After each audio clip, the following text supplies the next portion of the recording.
তো hello guys, আজকে আমি চলে এসেছি আবারও ব্লগে আপনাদের সাথে।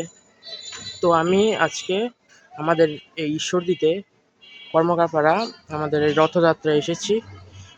আপনারা সাথে থাকেন, আমরা রথটা আনবো সেটা আপনাদের দেখানোর চেষ্টা করবো। সাথে থাকবেন।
রাস্তায় যারা থাকবে